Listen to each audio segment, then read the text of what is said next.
My name is Alicia Berry. I use she, her pronouns, and I work in the admissions office here at Proctor Academy. I am the Associate Director of Admissions and the Director of Financial Aid. I also live in a dorm on campus. I coach, I'm an advisor, and I'm also a Proctor alumni, class of 2015. And so I wear a lot of different hats here, and will be hosting us this evening. But we'll probably have the least amount of mic time as we have a lot of really phenomenal voices joining us within the faculty body and also our current students. As mentioned previously, the topic this evening is Proctor's academics. I would highly recommend for people up at the top, you have an option for the view setting. I would definitely put the speaker view on as we're moving so that way you can really see our students as they're chatting about all their different experiences here. But I'm going to take a moment and share my screen. We have a little bit of a presentation to get us started this evening. Okay, so hopefully everybody is seeing a wonderful screen that says Proctor on it. If you were thinking you were attending a different school's Zoom, this is probably your time to log off or join us for the ride. But I'm joined here this evening with Derek Nasbaum-Wagler, and I'm actually going to hand the mic over and let him introduce himself. Thanks, Alicia. Hi, everybody. I'm Derek Nussbaum-Wagler. I'm the Dean of Teaching and Learning here at Proctor. I'm here in my 8th year in this role. In addition to coordinating the academic program, I coach our cycling team in the spring. I'm an advisor. I take students on orientation, and I'm a parent of a current senior and a current 9th grader. I think I got everything. You did, Derek. And I did have to put in a quick reminder just to let everyone know that this evening our session is being recorded as well. I forgot to mention that in the beginning, so my apologies on that front. All right, Alicia, I don't know if you want to go to the next slide. There we are. So we're going to be talking primarily about the academic program tonight. And, this is just a fun slide that sort of pulls out some of the amazing things that make this school so unique. In addition to the academic program. And so we can loop back to some of these other things, but it's a really cool slide.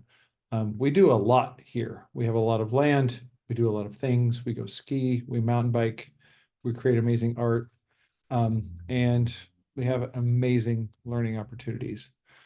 So if you go to the next slide, I want to sort of start framing the conversation around academics with the profile of the Proctor graduate. So I'm not going to read it to you. It is there in front of you. But it is one of the things that I really I go back to a lot when we're talking in academic leadership about programs, about our courses, about what we're trying to do. Because we are trying to create students who are ready for a lot of different possible things when they leave here. And we think we do a really good job of doing that, as you'll probably learn in a little bit as you get to talk to some of our students, some of whom are seniors and are about ready to launch. If you want to go to the next slide, the piece so going, to get our students to that profile, there's this interaction between all of these different programs. We have the academic program, of course, we're talking about this evening, but the academic program is enriched by both our off-campus programs, our arts and our skills programs, and those are also enriched by the fact that we are a community that lives together, that eats together, that spends time together in the evening, that does a lot of different things together. And then, of course, there's the athletic program that complements all of those other things. And these arrows there could be arrows going all other directions here on this slide, not just around. It's just an incredible experience that our students are ever able to have here. And one piece of it are the academic part. So go to the next slide. And we like to think about our academic model sort of comprised of this unique blend of academic rigor.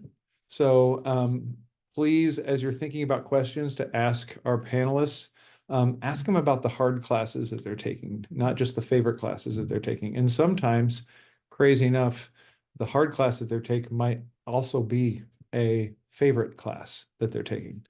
And within that academic challenge, of course, we have our support programs, both the academic support that our students in learning skills get, and the academic support that our students get really outside of the formal learning skills. We have faculty who are doing extra help.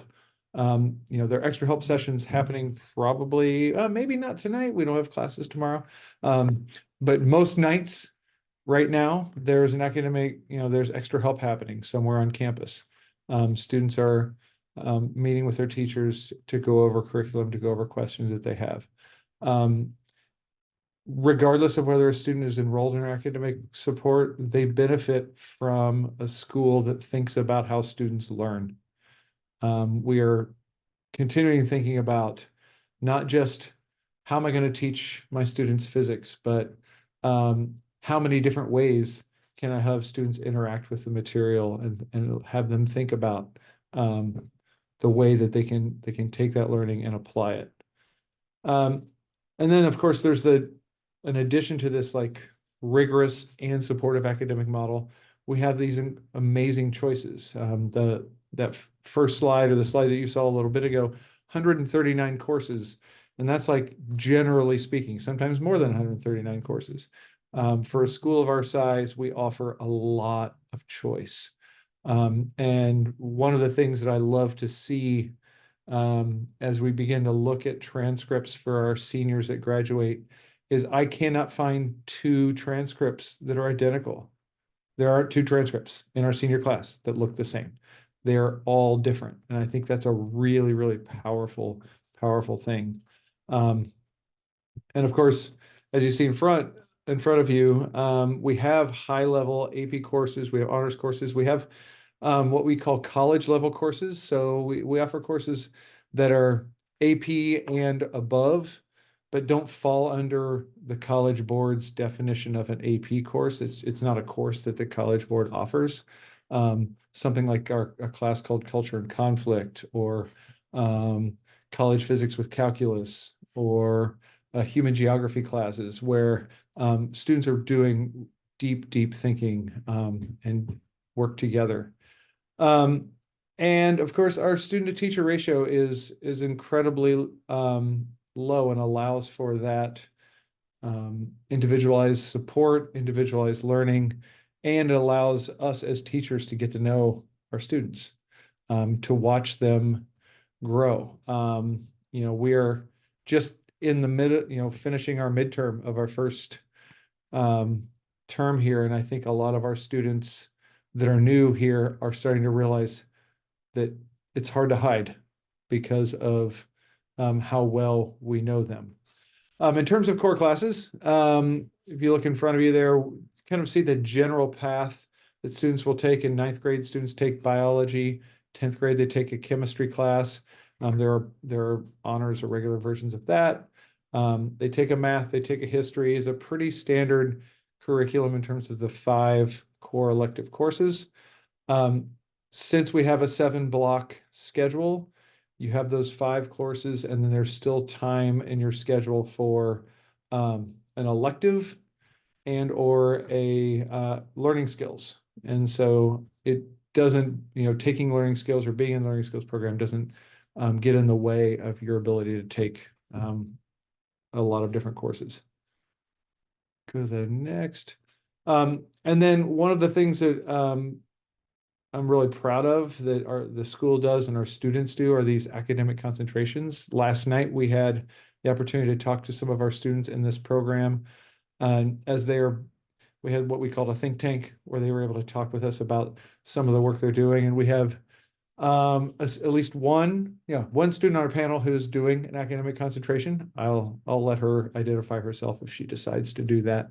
But we have everything from looking at iodization of salt, to looking at how skis are built, to looking at ski waxes, looking at why women are underrepresented still in STEM fields, just a wide array of interesting, and I didn't get all of them, but a wide array of interesting programs and that our students do. And this is a purely self-driven program. Students come up with something they're interested in within sort of the framework that we give them, and they run with it. And it's a really, really interesting and amazing opportunity. Go to the next slide. And then, of course, as I alluded to earlier, we do have this integrated support, our learning skills program. This is not a panel. We're going to dive deep into that tonight. We're sort of overview academic experience. There is an opportunity for a learning skills specific program at a different time. Alicia can give you that date. But we do offer this. It's an incredible program, and it's sort of you can see there are 3 different levels. There's the learning skills, which is a 2-to-1, 2 students to 1 learning specialist, and they meet just like a regular class. There's learning skills independence that students can graduate into. And there's learning lab, which is a larger number of students with a couple of teachers. And all of these programs, if we do it right, if we do a good job, our students eventually kind of move their way into independence. That's what we're trying to build. That's what we're trying to do with them. Yes, and feel free, next week, we will be doing our panel on learning skills. So next, or might be the following one. Tune in on Proctor's website to find out the date for the next panel. Our students are off campus next weekend for our Fall Family Weekend. I actually just dropped it in the chat for everyone. It is October 22nd. There you go. Thank you. I don't know what the next slide, there we are. So you don't have to memorize this. There's a lot of words on this page. But I think the intent here is to give you a general sense of what a fall, and this is really kind of what a fall or a spring schedule would look like for our students. We have Monday, Tuesday, Thursday, and Friday. There are 5 classes that students go to during the day. Wednesday, we have 3 classes, and then there's an early release for afternoon program. And similarly, we do have classes on Saturday, usually 2 classes, and then afternoon program. And so we do keep students busy, and they go from their afternoon program, and most students, whether you're a day student or a boarding student, stick around for dinner, which runs really from 5:15 to 6:30. As I mentioned earlier, we eat meals together, we hang out. And then often they have some time to hang out with one another, and then we go right into study hall, which runs from 7:30 to 9:30 most nights. And then you can see, again, this is a schedule in the fall term. I don't know, Alicia, if you have a winter schedule on here, but in general, winter schedules are a little bit different. They allow for our afternoon programs, our ski programs, to be able to be out and get some time outdoors before it gets dark. So the day is a little bit shorter. And otherwise it sort of follows this same flow. And I think that's kind of my overview. So I'm gonna stop talking and let the real stars of the show introduce themselves. Yes, so we're going to move through, and our students are going to give you guys a brief introduction about themselves, tell you a little bit about how long they've been at Proctor, where they're from, and so on and so forth. I did ask them tonight, too, to tell us a little bit as to how or why they might have chose Proctor, understanding that you guys are all in that boat right now, looking towards that decision. Granted, you don't have to make that decision till later this spring, but I'm going to hand the mic off to our first student, Aiden, who's going to tell us a little bit about himself. Hi, everybody. My name's Aiden Myers. This is my second year at Proctor Academy. I'm going to graduate this year, so I'm a 25. I'm from Berkeley, California. My old high school was St. Mary's College High School. I'm involved in the theater production in the fall as well as music in the fall. And then I play varsity hockey in the winter and varsity baseball in the spring. I'm also the assistant student leader. And then I haven't been on any off-campus programs So Why'd you choose Proctor? I chose Proctor mainly because, well, I was looking for a school to go play hockey at, but it really attracted me because it allows kids to, really explore what they want to do and explore a variety of activities and classes. So yeah. Thanks, Aiden. And you can actually leave your mic on because I'm gonna pass the mic to your roommate there, not real roommate. Okay, hi everybody, I'm Tucker Inferna. This is my second year at Proctor, class of 27. I'm currently a sophomore. I'm from Winchester, Massachusetts. Previously I went to St. John's Prep Middle School. I play JV boys soccer. I'm a U16 Eastern skier. And in the spring I play JV lacrosse. And I chose Proctor so that I could go as far as I want with my skiing while also getting as good of an education as I could get. And really because you love JV1 soccer. Yeah, I love soccer with Alicia too. Yes. Tess, I'll hand the mic over to you. Hi everyone, I'm Tess Gaddy. I'm a four-year senior. I'm from Winchester, Massachusetts as well, and I went to McCall Middle School, which is the public school of Winchester. I cycle with Derek, and I love to play JV hockey in the winter, but sadly I'll be on Mountain Classroom this year. But I've also gone on Ocean Classroom and Rosebud, the summer service trip, which was super cool. And one of the reasons I chose Proctor was because when I got on my interview with Alicia on Zoom during COVID, she just made me fall in love with the school, and it was just, she taught me so much, and I immediately knew I had to go here and knew it was my place. I promise I didn't pay her to say that. And I'll pass the mic. You can re-mic up for Eiley. I'm Eiley. I am a 3-year senior at Proctor, and so I graduate in 2025. And I'm from Jamaica Plain, Massachusetts, and my last school was Ursuline Academy in Dedham, Massachusetts. For my activities, I do right now varsity field hockey, in the winter JV hockey with Tess, and in the spring varsity tennis. And then I have the academic concentration. I'm a math first aid and writing first aid, so I'm a tutor, peer tutor, and also part of Green Key, so I help with tours. And then I also last fall went on European Art Classroom. And I chose Proctor because I really loved the community when I got here. I feel like you can feel how much everyone is just friends with each other. Everyone says hi when you walk past each other, and it's just so nice all the time to be around with that environment. Wonderful. And I'm passing the mic to our final student, Aaron, who's the only one who's not doubled up this evening. He didn't have any tech issues, so he's chugging along solo. Hi, I'm Aaron. I'm from the Bronx, New York, but it says I'm from Nanuet. We recently moved in last year. I'm a 3-year junior.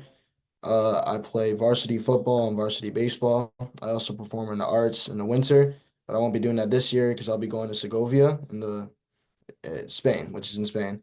I chose Proctor because I had been living in the city for my entire life, and Proctor gave me an opportunity to find something that was out of that. And I wanted to know what it was like being somewhere that I'm not used to. Thank you, Aaron. So now we are going to open up the floor for questions. I did have a handful of questions that came through via email before the evening started. Derek and I will take turns moderating questions, handing them out to students. But we would love for you to drop any questions that you might have in the chat. So on that sidebar, and we are happy to take a swing at all of them. But as we wait for some of those to populate, I will start off with some of these pre-existing questions. But one of them being, how did you feel like, so the question that was asked is, how did you feel the transition from your prior school to Proctor went? And just kind of level of rigor, the support, how you managed your time on that front.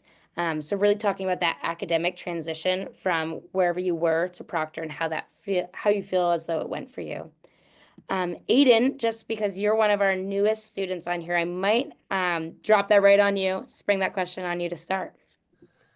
Yeah, so obviously I'm from the West Coast, so first and foremost, being out on the East was very strange for me. But academically, I think what was most out of the ordinary for me was kind of finding out about this study hall because we're really in our rooms from 7:30 to 9:30 just working, and so it actually allowed me to have a lot more freedom during the day because I wouldn't really have to worry about doing my homework, like right after classes or figuring out a time because it's already built into my schedule, so I could really just go out and enjoy my day. So yeah, but other than that, I think rigorously, obviously it is what you make it, and I love taking classes that challenge me. And so my schedule last year was pretty full. I took culture and conflict, which is, in my opinion, one of the best classes, and it was a lot of reading, but again, because of that study hall, it never really becomes overbearing. It's always, you can always do the work as long as you're willing to do it.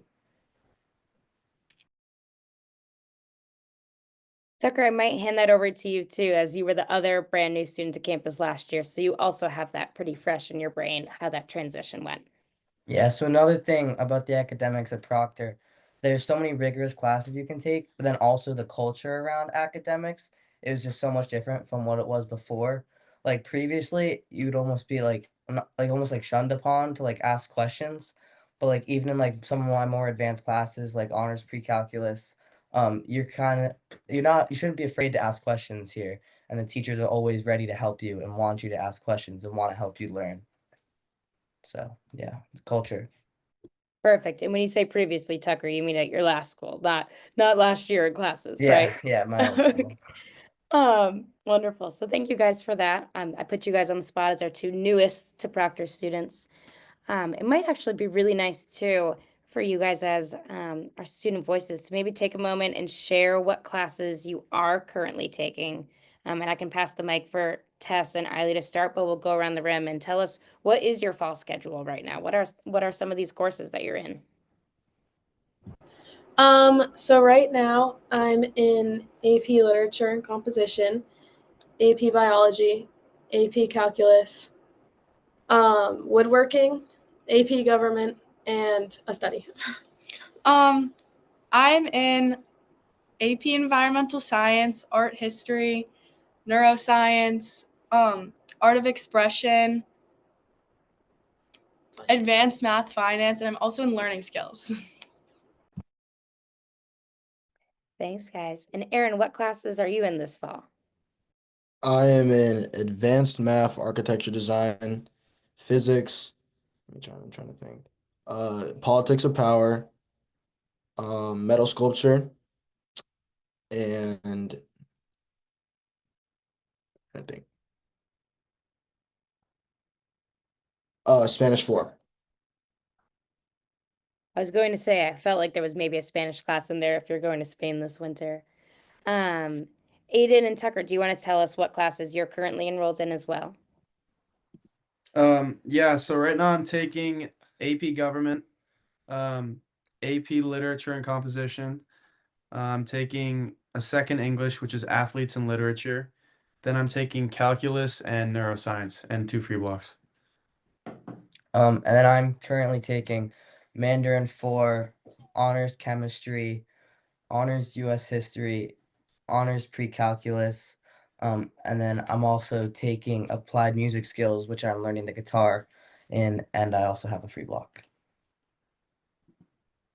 Awesome. Had you played the guitar before, Tucker? One more time. Had you played the guitar before, or is this your first time? I played a little bit in 4th grade and then I let go of it.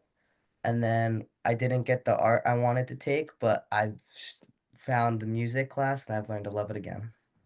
Awesome. Well, I see a question that populated here on the side that asked if we could talk about the transition on and off for those off-campus programs as we think about academics and leaving campus, coming back to campus, and what that looks like. And so, Eiley, you did a program last fall. And Tess, did you do our Costa Rica program? No, I was on Ocean last fall as We were well. both- yes. So we were both gone. Yes. Well, do you guys want to talk about what that transition looked like for you guys? Of maybe Yeah. what you might have had to do in the summer beforehand, and then also what that looked like when you came back to campus from your you had different programs. Yeah, Eiley. Go So first. I felt like just because there are so many people coming on and off campus every single term, it's really easy to slide back right into where you left off. And I went on fall Euro, so while I was there, I was just taking literature, French, and art classes. And then I came back into all my other classes just fine. But over the summer before, I had taken one term of pre-calc, so I could come back into honors pre-calc. Yeah, and when on Ocean, we weren't really doing as much like sit down and like class time, and we never really had homework. So I found like with learning skills and like kind of getting myself back on the system, I was able to get back on track. And I also had a math course this summer to finish up my junior year of math. And what are you doing, Tess, to prep for being gone for the middle trimester, winter term this year? So that's a little bit right smack dab in the middle of your academic year. What does that look like for you? when Yes, you I return? think that for some of my courses, I may have to work over like Thanksgiving and Christmas where I'm at home so I can get back into them in the spring because some of them you can't really miss a whole term. And others are pretty okay to just rejoin. Wonderful. And Derek, is there anything that you want to add from your position as to what that looks like for our scheduling and for working Sure. with students? Yeah. So, I mean, they did a great job of outlining what we try to do. And again, like it speaks to the individualized piece. So we have each student has an advisor who works with them as they're planning to leave and then return from their programs. And oftentimes, as you heard both Eileen and Tess talk about it, it's often math that is one of the classes that you have to think about. Whether you end up doing an off-sequence class when you return, you do some work before you leave. And it's, we can support both of those. So we really are designed around this opportunity. We want students to go. We want students to take the opportunity and not feel like they're going to miss out on their academic rigor. And I would say both Eileen and Tess are testament to that. Aaron will be testament to that after he comes back from Spain this winter.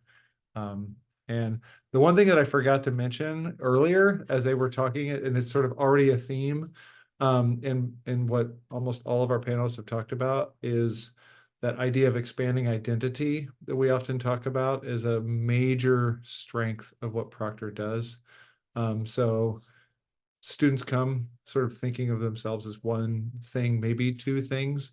But one of the things that sounds like it drew some of our current students here, and I think it draws a lot of students, is this opportunity to like come and do something at a high level that you already love and learn new things and try new things. It's such a critical time in your growth and development. So I love that we're able to push students that way. Thanks, Derek. I had another question come in here. And so some people are sending them to everyone. Some people, it seems as though they're sending them straight to the Proctor admissions or to my name as well. So whichever way you choose to send, we'll definitely answer those questions. But this question here is asking about the classroom environment. Is it really hands-on? Is it really discussion-based? And what does that really look like in a day-to-day classroom? And that's, we can say that's definitely going to vary class to class. Different subjects are going to have different styles. Aaron, I'll probably put you on the spot. Do you want to talk a little bit about your different classes and how they're set up and how your teachers are teaching you? Yeah. So the way that classes are set up here are different from other schools. Your English history classes, they're more discussion based, the round table. It's designed around the students leading the discussion and everyone bouncing off of what others' ideas are. While sciences, it's to normal like biology, chemistry, physics rooms. Spanish, you're learning a language. It's like but going back to the discussion thing, it's interesting because it's different from what everything else is, and it's interesting to like put your own ideas out in the class and like be allowed to say what you think of like what you're reading, of like but what you're learning in the class, and it's just something cool to see and be able to experience. Like in my English class, the literature in 1960s, I get to give my opinions on what that time period was like, what the people were doing, and it's also cool to hear what other people think about that as well. And Tucker, maybe I can put you on the spot to talk about some of those younger courses since you still are in a mixture of some of those sophomore level courses and you can remember freshman year last year. What did those classes look like for you in terms of classroom environment and teaching style? Yeah. So like Aaron said, there is a lot of discussions in your English and history. And then in like our chemistry classes, we do a lot of labs, which I really like. We get to do experiments, actually see the things that they're supposed to be that are like on a microscopic level happening right in front of our eyes, which really helps me understand and visualize everything.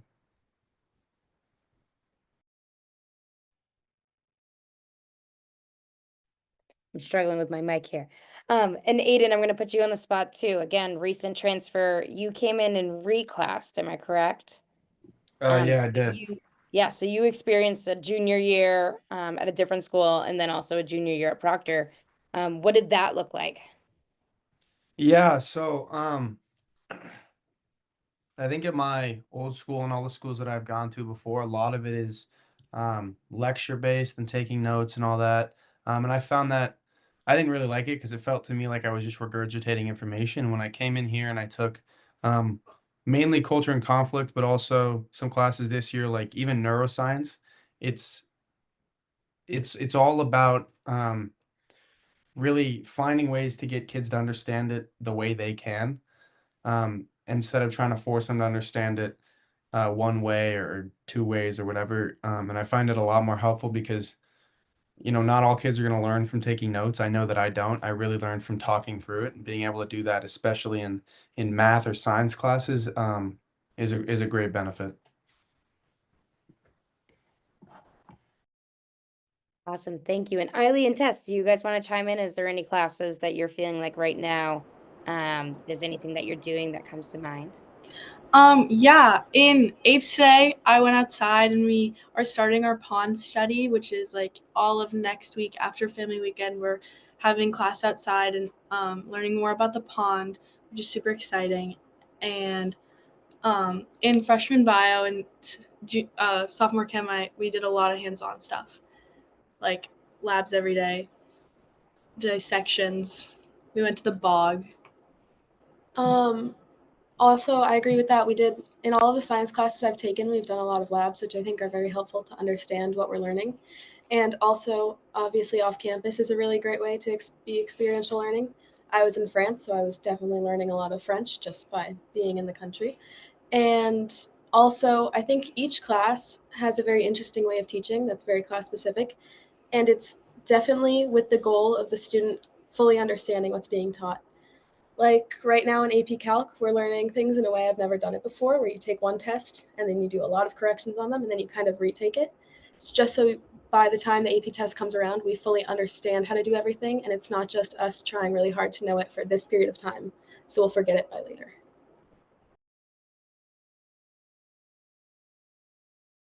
Awesome, thank you. Derek, did you want to chime in on that next question? Yeah, so the question was about non-Proctor study abroad programs and are students allowed to participate? And in general, we are able to work with students if there's a program that doesn't align or doesn't work out for, with what we offer. We have worked with families. It's typically challenging because we run on a trimester basis. That allows us to run 3 terms of off-campus programs. Most outside study abroad programs are on a semester basis. So it can be a little bit more challenging, but we have been able to occasionally make that work for families if there's something that's really specific that we don't offer. And then there's another question, if you want me to go right into reading that one. For an off-campus program, can any student go on one of the experiences? Are there criteria? Is there an application program to qualify? And is there an extra cost? I guess I should go ahead. I can go ahead and answer this one. So our sophomore program is the Costa Rica. So in the winter and spring, we send 6 to 8 students to Monteverde.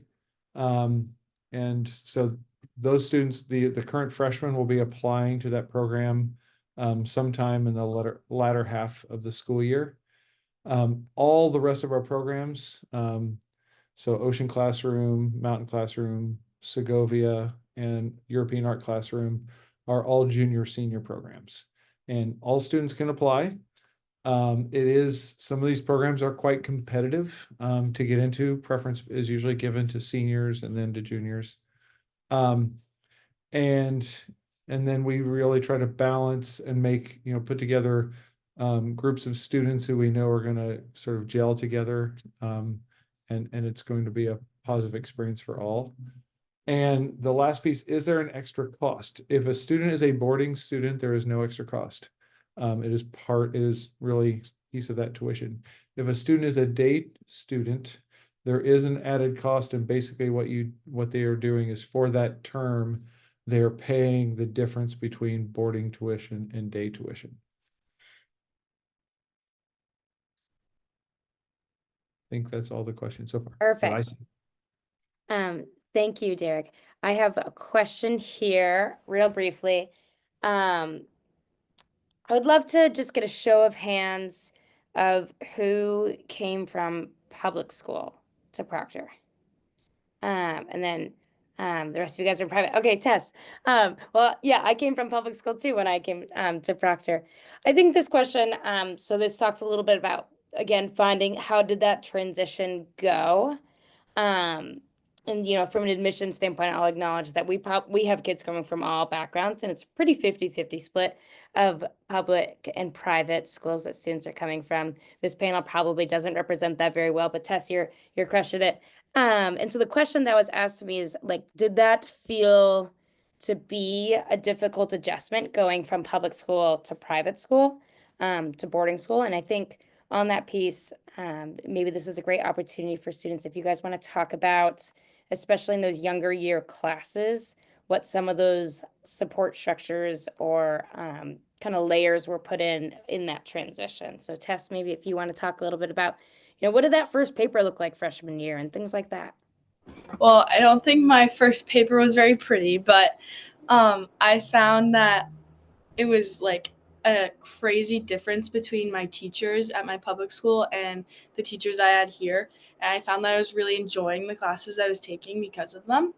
And I was like actually interested in the things that I was learning. And I started in learning skills, and my learning specialist, who is like such an amazing person, kind of just like nailed down some systems for me. And I found that to be really helpful in like everything. And like, I still use them today in my study hall. I'll write everything I have to do down on a Post-it and start checking them off.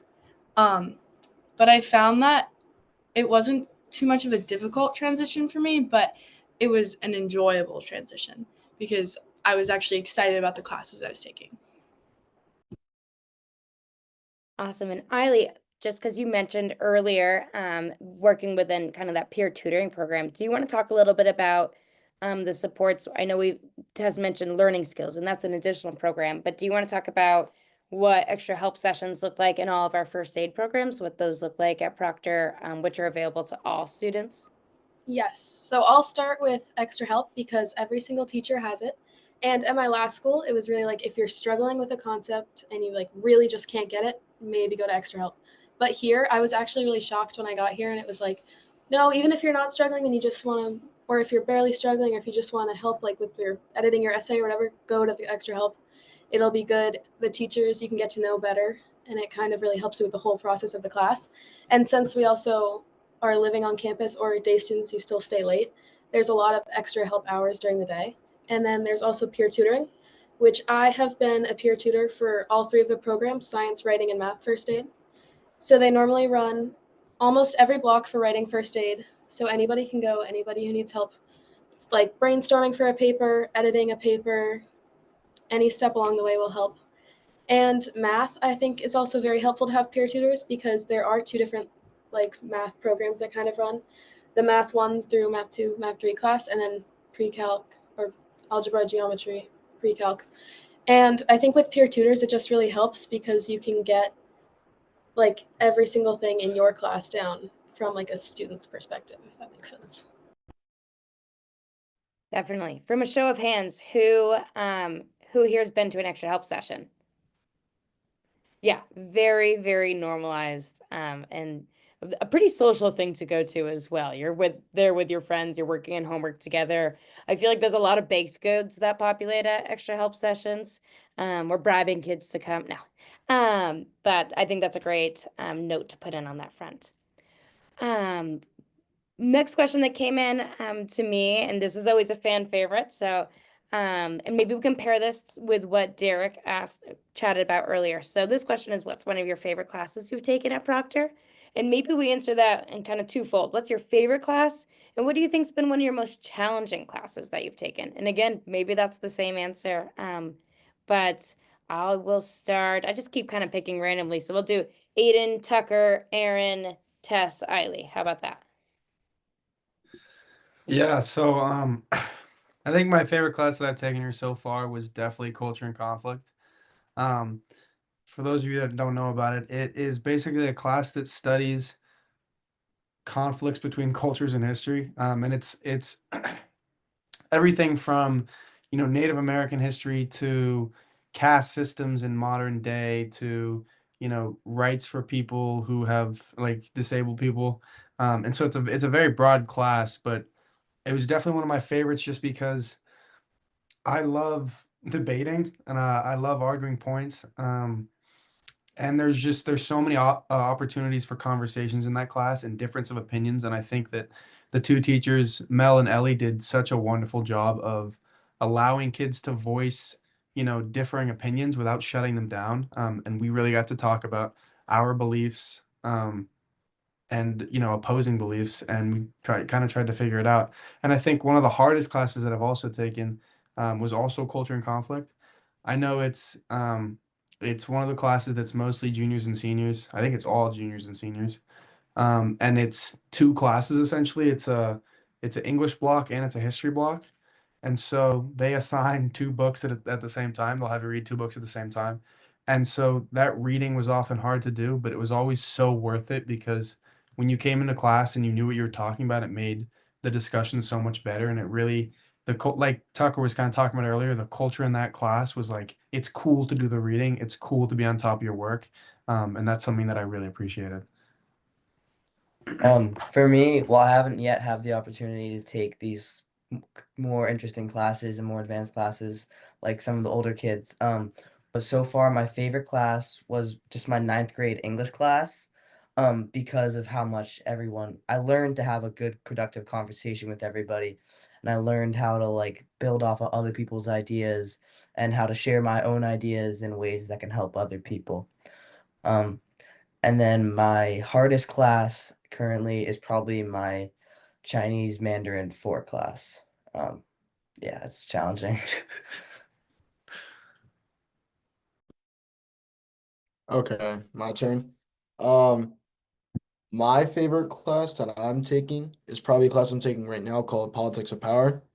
That class had when I walked into that class, I didn't really know what I was expecting, but it has like completely changed the way that I see like governments and like leadership and the way that you rule over like societies. And it's an interesting class because it's one of those discussion driven classes and we can just go down this like loophole of just discussing with our teacher about just like anything regarding like current events, and it's just something really interesting for me, and it has like changed the way I outlook like changed the way I see like things in real life. And my most challenging class is either my physics that I'm taking currently or honors chemistry. those two kind of coincide because it's a lot of math that we have to do, and it's hard. I always felt like physics was a fake science because it's really a math class disguised as a science class. Tess, sorry, Derek, I didn't I'm mean to offended offend right you. You're a now. I'm science really guy. offended. I think that my favorite class and my most challenging class are the same, which is neuroscience. And I think it's just so interesting because there's so much we don't know about the brain, but there's also so much we don't know about the brain. So it's just like someone will ask a question and Buzz will be like, we don't know. Buzz is our teacher.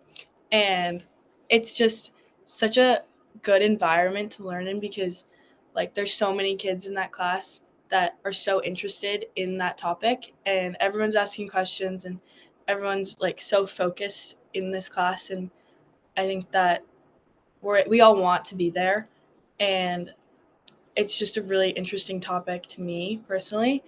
But it also is very challenging because we have to memorize a lot and understand a lot, and a lot of it just does not make sense. But Buzz is very helpful in that process. And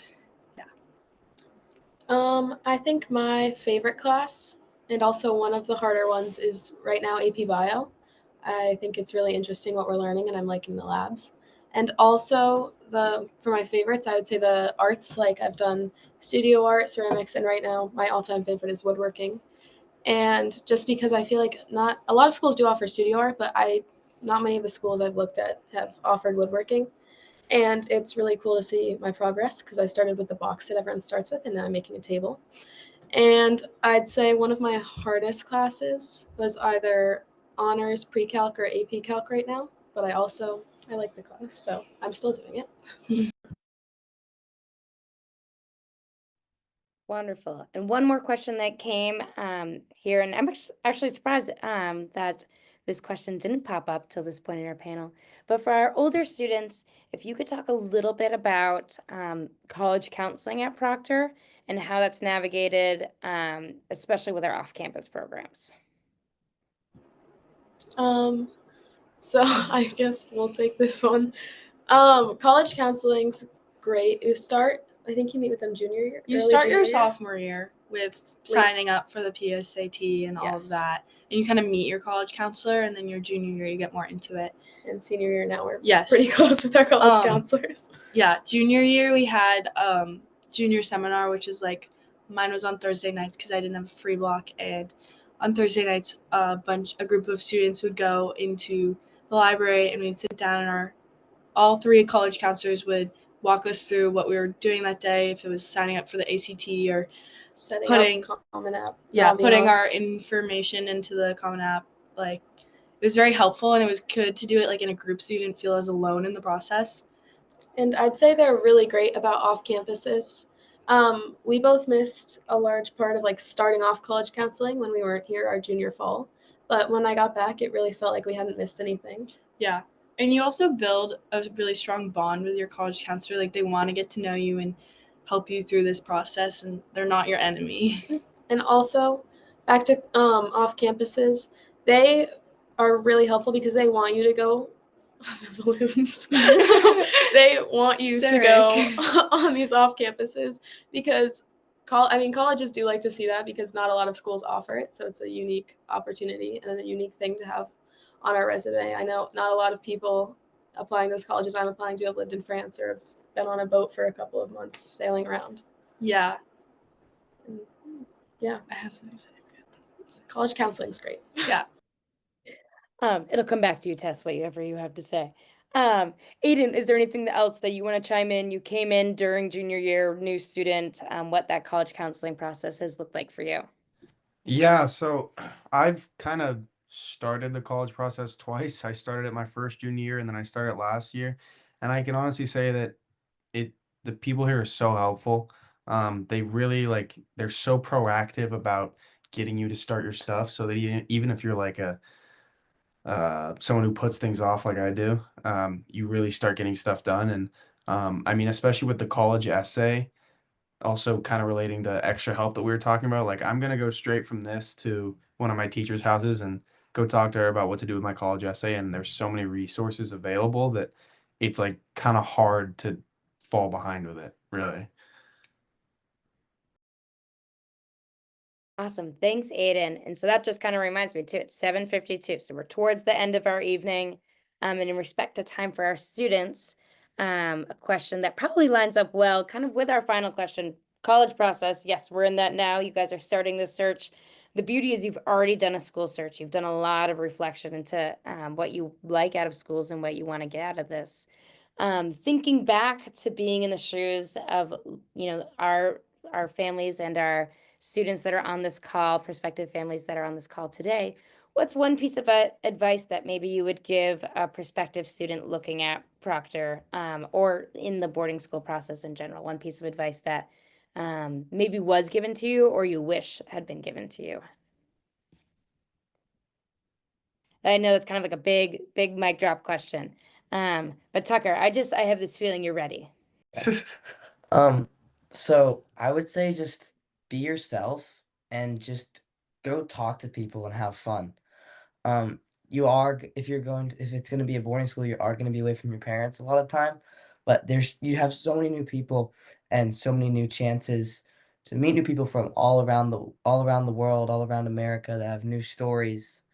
So yeah, just go find new people to be friends with and just have fun. You're muted. Darn, I knew I was going to do that at least once this panel. I almost made it. Aiden, while the mic's on you, is there anything that you would like to add as a piece of advice, maybe especially to some of our transfer students that might be on this call? Yeah. So I think one thing that I certainly wish I had known was like when you get to like making the decision of whether you're gonna go or not, it's scary, because you feel like you're making such a big change in your life. And I think knowing that it's okay to be intimidated by that decision. And I certainly was. I got cold feet right before I made my decision. I almost didn't come here. But then, thinking about it and talking to my admissions person, I really decided that it's a good place for me. And I think that, allowing yourself to be afraid and be nervous, but then really understanding that you're coming into a place that wants you here and that really values you as a person. Thanks, Aiden. Aaron, do you have any pieces of advice? I'm not going to throw you under the bus as somebody I also interviewed, but apparently I wasn't the reason that you chose Proctor like Tess. If I were to give one piece of advice, like going off of what Tucker said, just be yourself, be as authentic as possible. People love that here. You're gonna meet a lot of new people, but it's noted when you go to a new school, especially a new school in a different where you're not from. So just be yourself, be authentic. Like show the real you. Don't try and be something that you aren't, you know? Thanks, Aaron. And Tess and Eiley, our roommate duo that's here. Are you guys roommates this year? You are. Yes, we are. First floor Yes. sound. Um, I would I would say just enjoy every moment you have, and even if it's scary, just kind of jump into the opportunity you get because it's really incredible. And I'd say it's kind of along the same lines. You stole mine. Sorry. Just really Just take kidding. advantage of every opportunity because I feel like Proctor is such a unique school with off campuses. And I know with my concentration, like I really took advantage of that opportunity. I went out to Africa through a grant from Proctor, which was great. And I think that's just, if you're going to Proctor and you're given all these opportunities, really make sure you take advantage of them. Thanks, Eiley. And thank you to all of our students. Derek, as a current Proctor parent, do you have any advice for parents out there or advice from being the Dean of Teaching and Learning? Huh. Well, I think the thing as a parent that I continue to be reminded is that it is not my experience, it's my students' experience. And it's really good. It's amazing to be able to know I have the advantage of knowing all the amazing adults that my students, my kids are with every day. And so it's, I have an advantage, but I think being reminded over and over again that like this is for my kids to be able to try new stuff. And like we haven't really talked about the fact that like sometimes it doesn't always go well. Um, that'd be another question we could ask, like, have you ever had a real rough test? Have you ever had to go back and do retakes? heavy, like we could spend another half an hour probably about the fact that like sometimes things are hard. And what a great place to go through that experience for the first time, to take a class and be like, holy cow, this is hard. I don't know how to do this. And be like, oh, but I can go in with my teacher and they can help me out. So I guess that's my last little piece.